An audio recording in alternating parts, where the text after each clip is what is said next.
শুভেচ্ছা সবাইকে। কালকে হবিগঞ্জে এনসিপির একটা পদযাত্রা যে কর্মসূচি ছিল, সেই কর্মসূচিতে হাঙ্গামা হয়েছে। সেখানে এনসিপির সিনিয়র নেতৃবৃন্দকে পেটানো হয়েছে। বিশেষ করে সার্জিস আলম এবং নাসিরুদ্দিন পাটোয়ারি আহত হয়েছেন, সঙ্গে তাদের আরও ১০ জন কর্মী। বিষয়টা ঘটার পরেই কিন্তু সোশ্যাল মিডিয়াতে ব্যাপক আলোড়ন তৈরি হয়েছে। বিশেষ করে আওয়ামীপন্থী যে সমস্ত ইউটিউবার আছে, তারা কিন্তু রাতারাতি প্রচুর ভিডিও বানিয়ে সেগুলো ছড়িয়ে দিয়েছে। এটা তো একটা রিপারকেশন হয়েছে সমাজে।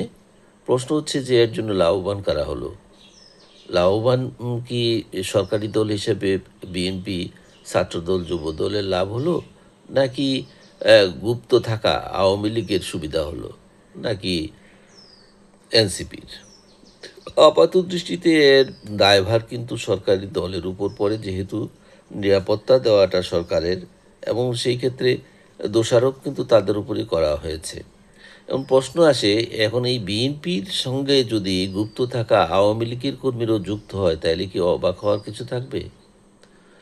এমন তাইলে এই হাসিটা হাসবে কে? আওয়ামী লীগের লোকজন, না বিএনপির লোকজন, নাকি রাজনৈতিক সুবিধা লাভ হওয়ার যে সহমর্মিতা তৈরি হওয়ার কারণে এনসিপিও হাসছে? ঘটনাটা ক্রমে কিন্তু দেখা গেল যে সবাই হাসছে। একটা মার খেয়ে কাঁদছে হলেও কয়েকজন, হাসছে সবাই। যে এনসিপির খুশি, কারণ তাদের সহমর্মিতা তৈরি হয়েছে, জনসম্পৃক্ততা বাড়ছে। বিএনপি খুশি যে যাক একটা কিছু করা গেল। আর আওয়ামী লীগ খুশি যে দেখো তোমরা মারামারি করতেছো তোমরা নিজেরাই। আর সাধারণ মানুষ ভাবছে যে ঘটনাটা কি? এই যে ২৪-এর পর মব সংস্কৃতি তৈরি হলো সারা দেশে, এই মব কি শেষ হবে না? আর ঘটনাটা কি? এরা যেইখানেই যাচ্ছে সেখানেই মার খাচ্ছে। কেন? তাদের কি রাজনৈতিক সাংগঠনিক যে শক্তি, সেই শক্তিটা এতই দুর্বল যা নিজেদের রক্ষা করার মতো সুযোগ তারা তৈরি করতে পারেনি?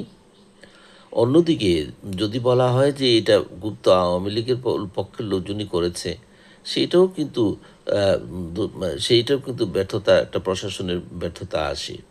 তো সে যাই হোক, একটা মারামারি, আহত হয়, কিছুটা রক্ত যায়, সেই তারপরে হাসাহাসিটা যেন না হয়।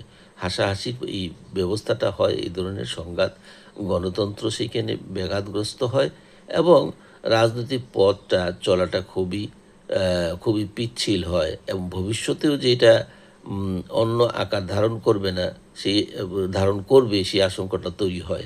এটা বন্ধ হোক।